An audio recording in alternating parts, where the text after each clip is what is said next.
Hey Logic listeners, welcome back to my channel. I am Luciano Joshua Gonzalez Vega, and I hope to one day be known as the peaceful politician.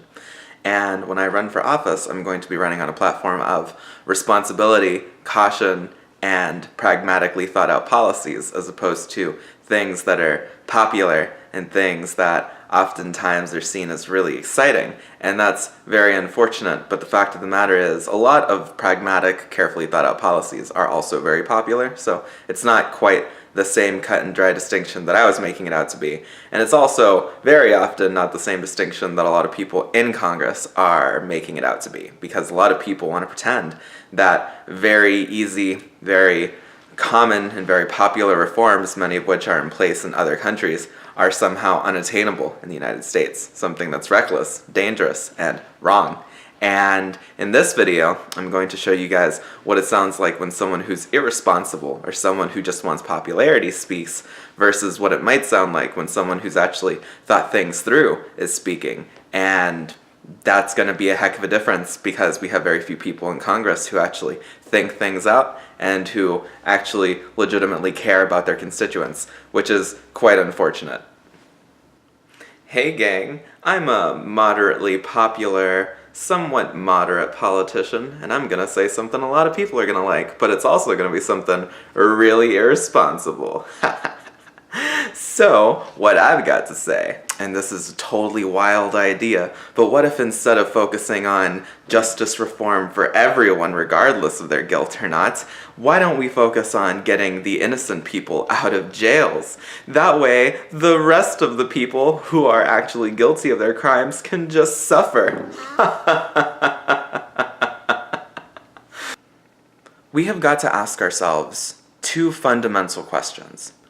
Do we care about second chances? And do we care about the lowest among us? Because if the answers to those questions are yes, then our focus on justice reform cannot exclude people who are guilty of whatever crimes they were accused of.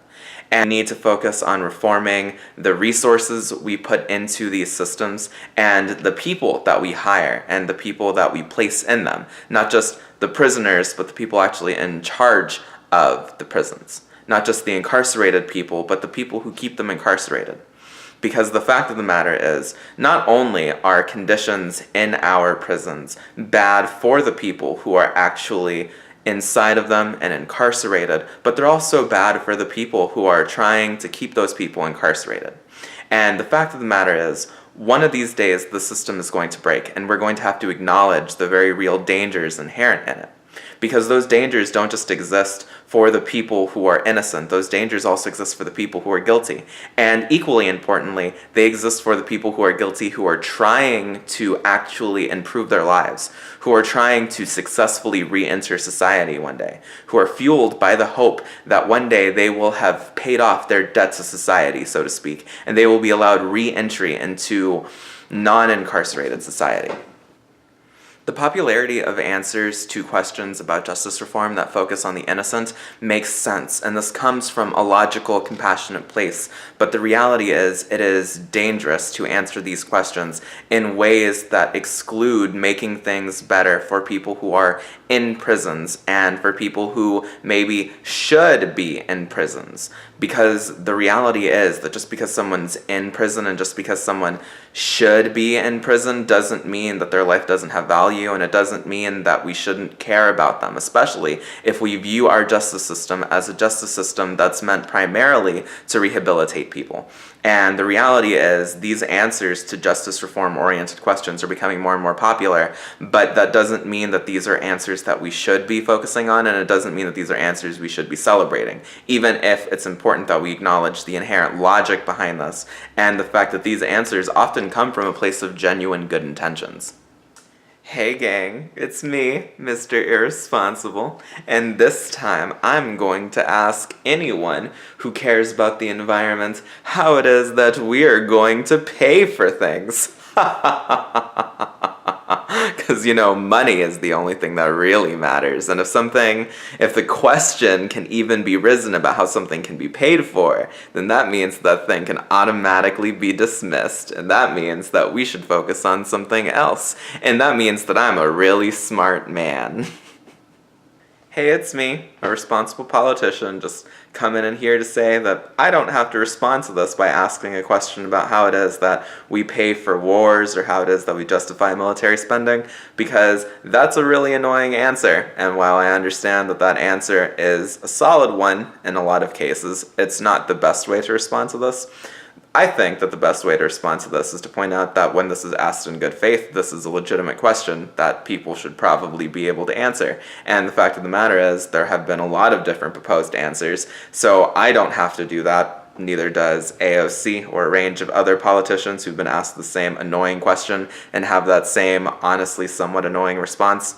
The fact of the matter is, I can point out that this is a question that, if it's being asked in good faith, is a useful question and is something worth answering, but I can also point out that the fact of the matter is, just because something seems unaffordable doesn't mean that it's something that we don't need. Just because it seems like we might not be able to pay for something doesn't mean we should be able to dismiss it out of hand. And just because we might have a little bit of difficulty in the short run adjusting to a policy, especially economically, it doesn't mean that that policy is bad. Because oftentimes, a lot of what we need, a lot of what we as a country deserve, a lot of what the poorest among us legitimately need in order to be able to survive in the future, are things that are going to cost the richest among us, and in some cases, other people who aren't quite as wealthy, a little bit in the short run. And it's okay to admit that. And it's important that we admit that. It's important that we not be steamrolled by immature, irresponsible politicians. It's time that those of us who care about these policies take this bull by the horns and that we start talking straight instead of trying to respond to quips with quips. It's time that we move beyond this annoying, trite response of, oh, how can we pay for wars? Because that doesn't actually help people who are going to be affected in the short run by these sorts of policies understand the impacts of these sorts of policies. And if we care about people, which we should, if we care about them more than we care about pundits or more than we care about looking quippy on television, then we need to be talking straight to the people who are going to be affected by this. And a lot of the people who are going to be affected by this are people who deserve to be affected by this. They're people who run major companies that are responsible for the destruction of our environments. In the cases of healthcare, they're people who run insurance companies who decide, in essence, who lives and who dies. And the fact of the matter is, those people deserve to be told what for. But there are also people who are not as lucky, and there are people who don't have that much power who are going to be affected by this. And they deserve to know how it is these policies are going to affect them. They deserve to know that these policies are going to affect their livelihood. But they also deserve to know that the politicians who wrote these policies actually have good ideas and are capable of responding and are capable of helping them transition and want to help them transition. And that matters a lot more than going on to MSNBC or NBC or Fox and looking smart in front of your friends. It just does. Hey gang, it's Mr. Irresponsible coming at you with another hot take. Are you guys ready for this one? Well, guess what? This time we're talking about sex work. Oh yeah. So, I am going to simultaneously assume that all sex workers are victims of some sort, while also doing everything I can as a lawmaker to make their lives more dangerous. And I'm going to justify people discriminating against them, people discriminating against websites that help them vet their clientele. And I'm also going to make sure that laws are passed which ensure that anyone who gives them housing, any people who pay them, anyone who basically enables them to live an independent life is also potentially criminally liable for something like, human trafficking.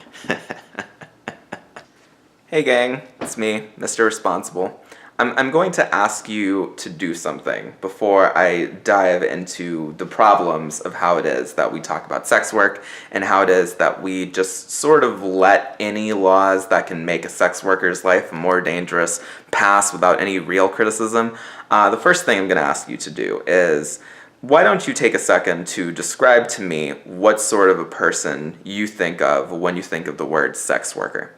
Because I, like a lot of people, have been socialized to think of sex workers as female people and as queer people. So that makes it extra insidious when I think of attempts to paint every single sex worker across the board as a victim. That makes me realize that what we're really doing is we're just removing any sense of agency or any sort of control that sex workers may have over their own narratives just because it's politically expedient to do so. And when I realize that these attempts to make the lives of sex workers more dangerous are often just that, attempts to actually make the lives of sex workers more dangerous, that adds a whole extra layer of insidiousness to laws like FOSTA SESTA. And the fact of the matter is that FOSTA SESTA is an indefensible piece of legislation in 2019. It was already indefensible at the time that it was being passed. We knew for a fact the sort of impact that it would have on sex workers.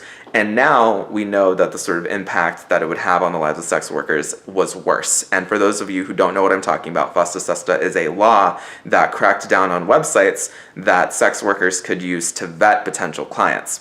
And by getting rid of it, we made life a lot more dangerous for sex workers. That's just a fact. And we knew ahead of time that that was going to be the ultimate impact. Sex work groups and internet freedom groups banded together and they spoke out against this law, but we passed it anyway, and it passed with bipartisan support.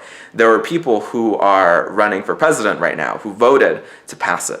And that was an incredibly irresponsible thing to do. And those people deserve to be criticized for that vote. And people aren't really going to be criticizing them for that vote unless you're listening to like really progressive sex positive circles that actually understand the implications of legislation around sex work and legislation that affects sex workers, which is quite unfortunate. But the fact of the matter is, if we care about responsible politics and we care about responsible policies, then if we are trying to discuss a law that's going to affect sex work and sex workers, we need to listen to them.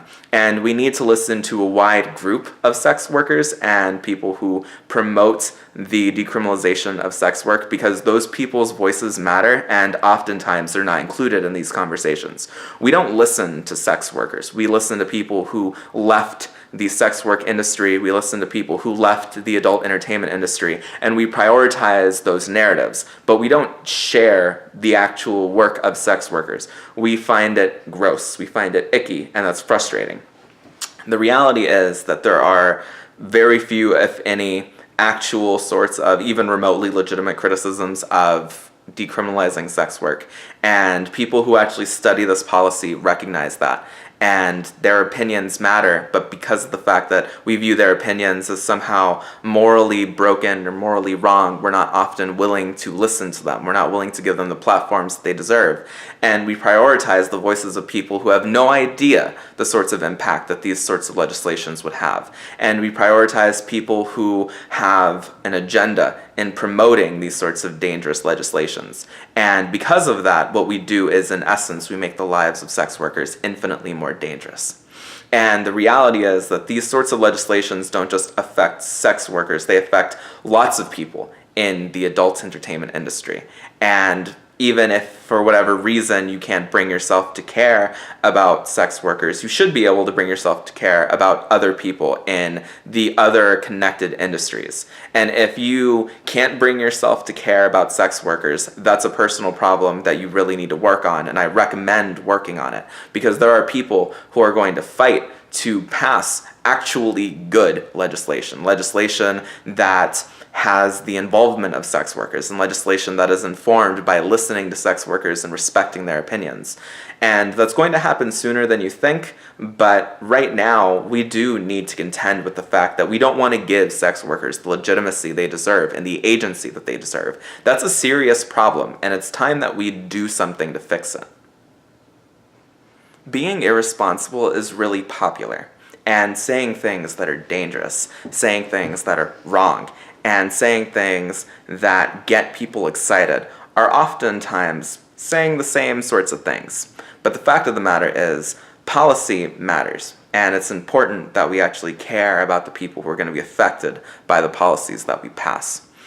In the future, I am going to run for office, and I'm going to run on a careful platform. I'm going to run on a platform of needed reforms that will actually make the lives of the American people better, and reforms that will make this country a better one. And a lot of those reforms are going to be really progressive things, because really progressive policies make life in this country better. Things like justice reform, things like environmentalistic policies, and ultimately things like legalizing things that don't hurt people, like sex work. These are things that will enable people to come out of the shadows. These are things that will directly and immediately improve the quality of life of a range of people. And these are policies that matter. These are policies that deserve to be spoken. And the reality is, it's a shame that we don't have politicians that are willing to say these things. Even when these things are unpopular in the short run, these are still needed policy reforms that will immediately impact the lives of the American people. Things like clean energy. Even if you don't believe in global warming, or even if you don't believe that climate change is man-made, or at the very least that it's man-influenced, these are things that have immediate impacts. These are things that produce cleaner air, cleaner water. These are things that have positive health impacts on the American people. And things like labor reform, things like prison reform, these are things that help people in the short run. All of these policies are policies that we should have passed a long time ago. And it's a real shame that in 2019 we're still having these sorts of debates. It's a real shame that in 2019 we aren't focused on working with the people who are going to be affected by our policies. And that so often we're willing to pass policies without asking the people who are going to be affected by them, without asking the people who've been victims of past policies and who deserve to have a voice at the table.